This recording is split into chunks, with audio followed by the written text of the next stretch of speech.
Welcome back to the Advantage Playback. I'm Katie, and sitting across from me in the virtual bunker is the man with the math, the architect himself, Kyle. Systems are green, Katie. Welcome to the playback for episode 10, a deep dive into correct blackjack strategy charts. TRG shares a lesson learned in the VIP lounge. Before we parse the battle plan, I ran an audit on the new Substack deployment. The infrastructure is solid. For the squad listening, if you want the written Fred-level intel pushed directly to your inbox, head over to casinocombat.com/chip and hit the Substack subscribe link. It is the most efficient way to stay dialed in. Now, for today's tactical focus, it is a foundational truth. Blackjack basic strategy is not a monolith. We are looking at why trying to use one chart for every game is a mathematical failure. Exactly. But honestly, Kyle, what I am most excited about today is the nostalgia. We are going back to the absolute origin of casino wisdom number 14. Don't tip away your win. Yes, TRG closes almost every modern show with it now. Tip your dealers, tip your waitresses, tip your bartenders. If you have a host, tip your host. But remember your wisdoms. Don't tip away your wins. Hearing him lay the foundation for it 6 years ago is pure gold, especially after what we just audited last week in episode 188. The $6,600 deficit recovery. Right. We watched that player fight all the way back to a $6,000 win, but she bled out over $600 in tips along the way. She literally tipped away her break-even point. It's exactly why this concept exists. We've also got a travel segment highlighting Casino Wisdom 77. If you don't ask, you don't get. And finally, we're heading to the virtual VIP lounge for a classic story of a young TRG getting completely humbled downtown by betting way over his bankroll. The math always corrects the ego. Let's execute the playback. Here is our audit of episode 10 of our Casino Combat podcast. All right, squad, we are out of the open and straight into the core concepts. What stands out to me in this early episode is how TRG immediately attacks a huge misconception. So many players treat basic strategy like a universal religion. They buy one card at a gas station and think they are protected at every table on the planet. That is a mathematically fatal error. TRG said it perfectly here. Basic strategy is not a one-size-fits-all monolith. Basic strategy is just the optimal mathematical decision based on the exact rules of the game you are sitting at. If the rules change, the plays on the chart change. And he breaks down the casino floor perfectly to illustrate this. The property had everything from $10 6 to 5 payout games with machine shufflers, all the way up to $100 3 to 2 games where the dealer stands on all 17s. Let's stop right there and look at the edge. The $10 6 to 5 table is an absolute trap. TRG called it ridiculous and said no thinking person should ever play it. The key takeaway here is how you effectively buy better math. Moving your base bet from $10 to $15 or $25 gets you a 3 to 2 payout. Moving higher gets you better dealer rules.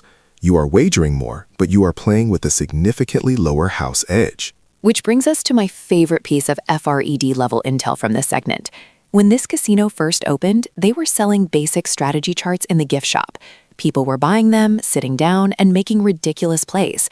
TRG finally looked at one of the cards, and it clearly said single deck blackjack across the top.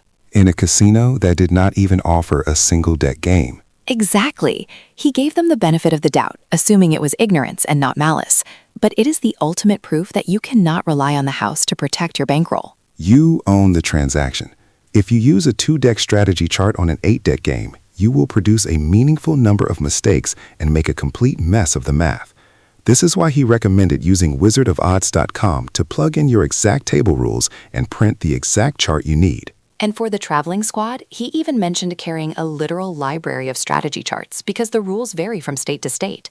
In casino combat, knowing is half the battle, which leads us perfectly into the next segment, where TRG lays down Casino Wisdom number 14. Kyle, load up the tipping audit. All right, squad, let's get into the moment of casino wisdom for this episode. Today is all about Casino Wisdom number 14.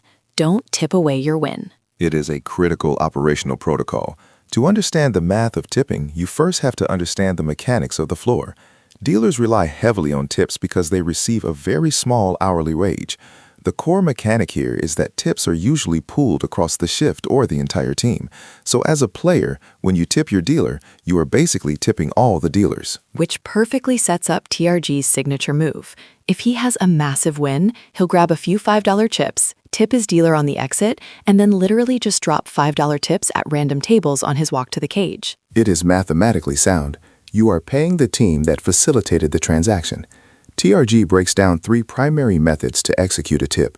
You can put a chip directly on the table for them, you can place a bet near your own bet on the line, or you can tip as you leave the table. Okay, pause on the FRG intel for a second. Which of those 3 is your go-to? Because I am strictly a bet on the line player. If I'm winning the hand, I want the dealer winning the hand with me. It builds the vibe. The vibe is irrelevant to the math, Katie. I prefer the exit tip. Placing a bet for the dealer introduces table variance into the gratuity. Tipping on the exit allows me to calculate the exact percentage of my net profit at the end of the session and compensate the dealer appropriately based on the final transaction. You are literally the architect. Efficiency is key. Your tips need to match your level of success. TRG highlighted a catastrophic failure in this episode. A player sat down with $500, played terribly, required the dealer's help constantly, left with $3,000 and tipped absolutely nothing. A tip of $25 to $100 was easily warranted there. But the real danger is the exact opposite, over-tipping. Yes, TRG outlines 3 specific ways players tip away their wins. The first is the early hot streak trap. A player starts a shoe on fire, tips on every single win, and then the back half of the shoe gets ugly. By the end, they are down to a few chips. If they had just waited to see the outcome, they would have ended in a strong position. The second trap is the fixed rate bleed. This is the player making a modest wager but tipping $5 on every single hand. Let's run the math. 50 hands an hour means $250 an hour in tips. If you are doing this at a $15 table, winning becomes a mathematical impossibility. And the final trap is the guilt trip parlay. TRG played with a young guy who won almost an entire shoe, maybe lost 10 hands total, but only netted $40. Because his math was broken, TRG audited the kid's play. He was making a $15 bet. When he hit a blackjack, he won $22.50, but he tipped $12.50 of it. Then he put a $5 bet out for the dealer, which they both lost. Then he felt bad the dealer lost, so he put another $5 out on the next hand. He literally tipped away his win over the course of the whole shoe. But it had a happy ending. After TRG laid out the concepts, the kid adjusted his tipping leaks and actually left with a reasonable profit later that day. Which brings us to our next segment. We know how to protect our bankroll at the felt, but how do we protect it at the hotel desk? Kyle, load up the travel segment and casino wisdom number 77. Let's pivot from the felt to the front desk. This travel segment is an absolute masterclass in why you always need a co-pilot, or in TRG's case, Mrs. TRG holding him accountable. They wanted to hit a Caesars property before school started up again. But they hit a digital roadblock. The system showed Thursday was comped, but Friday was completely sold out. Instead of attacking the problem directly, TRG admits he started spinning his wheels trying to book a second, completely different hotel to stitch a 2-day trip together. It was a rare lapse in operational efficiency. I love this part. Mrs. TRG literally audits his process on the spot and says, "Can't you just call a host and see if they can do something? Isn't that what you teach?" He admitted he wasn't on his A game that day. But once he actually makes the call, the mechanics of the transaction take over. He reaches the host, plays his hand perfectly by not admitting he already knows Friday is sold out, and asks for both nights. The host confirms Thursday is fine, but Friday is booked. And here is where the leverage happens. TRG declines the Thursday-only room, stating they won't make a 5-hour drive for back-to-back travel days. It is funny because he literally just used the 2-players 1-room comp trick a few weeks ago in Atlantic City, but totally blanked on it back then until the host forced the issue. I guess he learned from his mistake. Correct. As soon as TRG said the word "we," the host asked if his companion had a reward card. Once he pulled up Mrs. TRG's action, the math changed.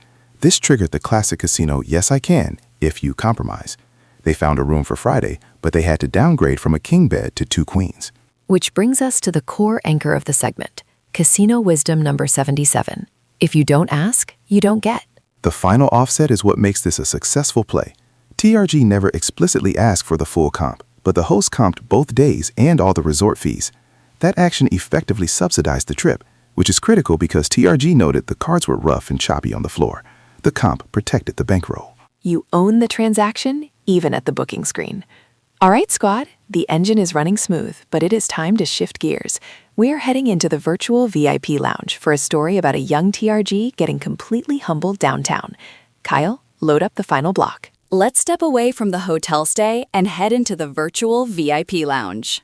TRG fantastic scene for this one. A 2-level lounge in Tunica with a spiral staircase, signed guitars, and a bourbon inventory so deep you could do high-end tastings all night. The environment is premium, but the story is a masterclass in early bankroll mismanagement. We are looking at a very young, inexperienced TRG. He is in downtown Vegas on the corporate dime, playing $10 tables, and he goes up $600. And then the ego takes over. He feels like an absolute winner, so he takes $200, which was double his normal buy-in, walks across the street to the Horseshoe, and starts playing way over his head. It is the classic trap. He breaks his discipline because he thinks he is invincible. He drops his first ever $100 base bet. The brutal part is that he actually plays the hand perfectly according to basic strategy. The math dictated 3 splits and 2 doubles, instantly putting $500 of exposure on the felt. And the variance absolutely crushed him. He lost all 3 hands, wiping out his entire profit and leaving him totally deflated. But this is exactly why our Casino Combat podcast exists. He makes a point to say Vegas has a way of humbling you if you aren't careful. He took that brutal beating as a rookie, learned from it, and now teaches the squad so they don't have to bleed out their bankrolls learning the same hard way. The math always corrects the ego, but the offset here is legendary. A man in a suit and a cowboy hat walks up, introduces himself with the last name Binion, and hands the kid a card for a comped steak at the coffee shop. Even in a devastating loss, that simple comp salvaged the memory and taught a permanent lesson in emotional and money management. Binion. That's a legendary Vegas gambling family. A perfect end to a rough session. The engine is stable and the logic is verified. As the great one always says, the house owns the math, we own the transaction. If you or someone you know has a gambling problem and wants help, call 1-800-GAMBLER or visit your state-specific helpline. This content is for informational and entertainment purposes only. Past performance is not indicative of future results. 2026 Volcanic Dingo LLC, all rights reserved. Execute the plan, trust the core concepts, stay out of the noise, and always spell concepts with a K.